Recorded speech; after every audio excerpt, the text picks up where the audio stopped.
Welcome to Biz Help for You with host Candy Messer.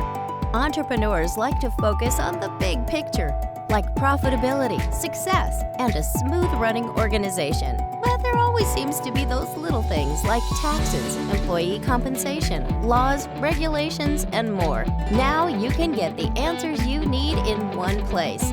Join us today as we break it all down for you. Now, here's your host, Candy Messer.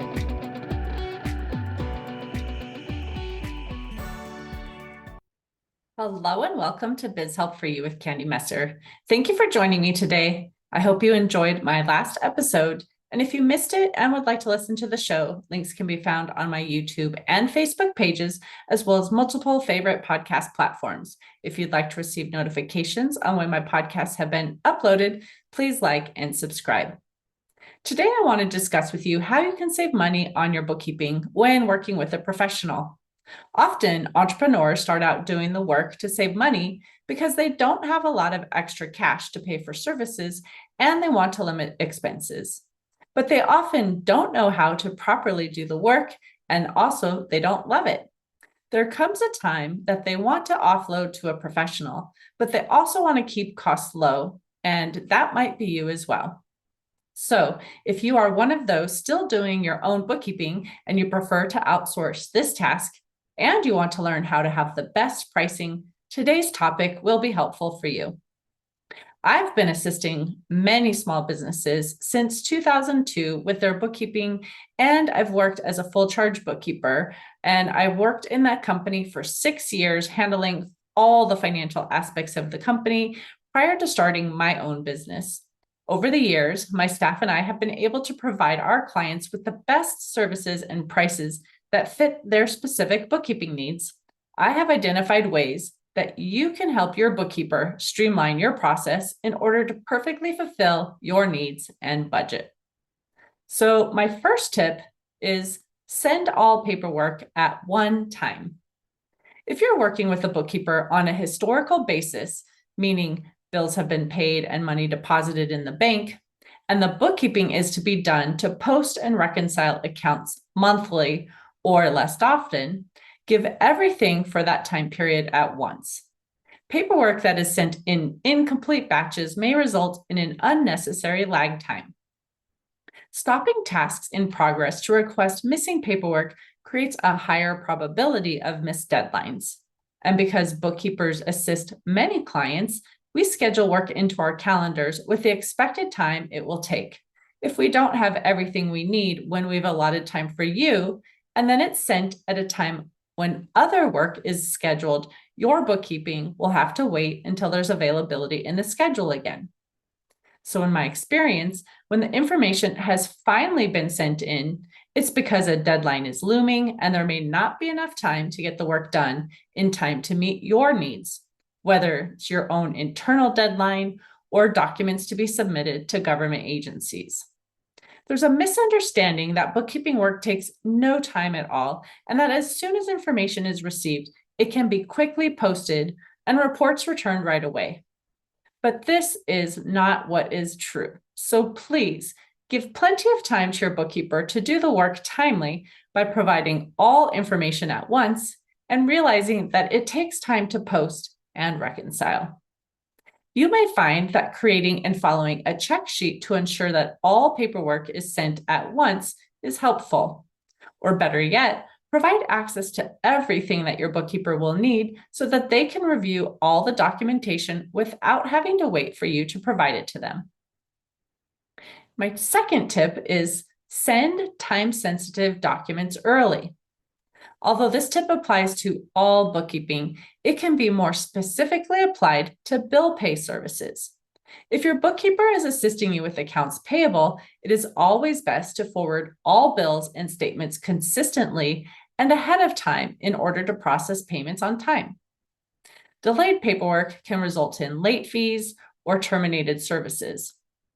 One option to allow is the information to be received by your bookkeeper more quickly is to contact your service providers and update your billing address to in care of your bookkeeper at their location.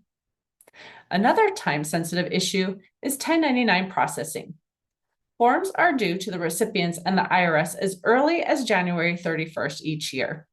To easily meet this deadline, have W-9 forms submitted to your bookkeeper before the end of the year, so forms are ready to process as soon as December bookkeeping is completed in early January. The 1099 filing season is very demanding, and failing to provide needed forms timely to your bookkeeper could result in rush fees.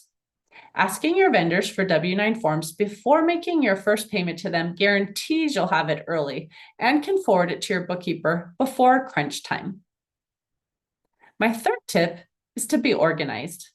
Avoid submitting your paperwork in a large box for your bookkeeper to sort through. You can simplify the process by creating a checklist of all the items that need to be given on a monthly basis and organizing statements and receipts by month. I'll mention once again that giving read-only access to accounts or having documentation available through another online source is easier for your bookkeeper to gather what they need rather than having to wait for information to be dropped off and having to sort through it. Taking pictures of receipts and uploading to a folder in an organized way will make it much more efficient than searching through a bag or shoebox of receipts. Think about what it will take for your bookkeeper to organize your items, if provided in a haphazard way, and do your best to have the information organized in a logical format. Tip 4, provide all the necessary details. Providing details on your purchases, especially unusual or large expenses, can eliminate time spent on research and corrections. The more familiar your bookkeeper is with your business processes and transactions, the less time will be needed to complete your books. Credit card and bank statements provide little information on purchases. It shows the vendor name, date, and amount of purchased, and a reference number. In some cases, it's easy for us to know the expense. For instance, if you pay your utilities by credit card or bank debit, when we see the vendor name, we know how to classify it. But some purchases are harder to identify. Is your purchase from Amazon office supplies, education, such as books you'll be reading, business gifts, or another expense? Make it easy for your bookkeeper to know how to classify purchases by providing receipts showing what was bought, or provide notes explaining the purposes of each expense. When we can properly categorize your purchases, we don't have to ask for clarification and then go back into your data file to update the information. Another tip is to provide deposit information. If you're offloading your accounts receivable, forward all sales information and payments received in a consistent and timely manner. Your bookkeeper will be able to receive the payments and create the bank deposits, which can greatly improve your cash flow. If instead you deposit money received without invoicing clients, be sure your bookkeeper knows the purpose of all deposits. For instance, if you want to track income by different categories, then you'll need to know how to split the deposits. If you collect sales tax, the total amount received includes the sales of your products or service, which is income, along with the tax that was collected, which is a liability. Also, make sure to disclose deposits that aren't income to prevent paying on money not subject to tax, such as funds you invest back into the business or a loan received. My sixth tip is provide cash receipts. Many businesses lose the opportunity to claim deductible expenses because cash receipts aren't given to the bookkeeper. Disclose your purchases made with petty cash or outside money by saving receipts or by creating a spreadsheet tracking your balances and transactions. Of course, if you can pay by debit or credit card, you'll not miss capturing the expenses, so try to pay with one of these sources when you can. But if you must pay by cash, snap a picture of the receipt to give to your bookkeeper to make it less likely that receipts are lost and deductions are missed. Tip 7, have the bookkeeping done consistently.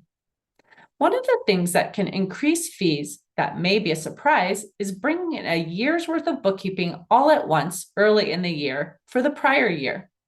Avoid waiting until tax time to deal with your books. If you take paperwork to your CPA to figure out the items to report on your return, fees may be higher than they would have been otherwise. During busy season, CPAs are more likely to hire a bookkeeper to get you caught up. Extra charges from your CPA will be higher than using a bookkeeper throughout the year. And if you use a bookkeeper not associated with the CPA's office, but bring it in once a year at the start of busy season, you may be charged more because the amount of bookkeeping is large and must be done during the heavier workload, resulting in a higher fee than if it were done monthly. Finally, respond to your bookkeeper the first time they request information. If you didn't follow the earlier tips and your bookkeeper must reach out to you to ask for clarification or additional documentation, please respond to them the first time it's requested of you. I know you are busy and have a lot to do to run your company, but when we have to call or email numerous times to request information, it puts us behind schedule, takes more time than expected to complete your work, and as a result could impact your fees. By following these tips, your bookkeeper will receive the information they need to effectively handle your bookkeeping at the scheduled time and will result in less back and forth. This in turn will make doing your bookkeeping more efficient and could have an impact on the costs you'll pay for professional assistance. And your bookkeeper will be grateful that you made it easy for them to assist you. So thank you for tuning in today. I hope you found this topic helpful and enjoyed learning how you can save money on your bookkeeping. If you have any additional questions or comments, or you're interested in seeing if our services are a right fit for your needs, you can send a message to contact@abandp.com. I hope you can join me for my next episode. And remember, you can connect with me on Twitter, Facebook, and LinkedIn, and my website is abandp.com. You can find my show, Biz Help for You, posted on several favorite podcast platforms, including iTunes, Google, TuneIn, Stitcher, iHeartRadio, and Spotify. And would you please share my show with those you know and leave a review on your favorite podcast platform? I'd really appreciate your support. Until next time, have a great day. Thank you for listening to Biz Help for You. Please join your host, Candy Messer, again next time. Have a terrific day.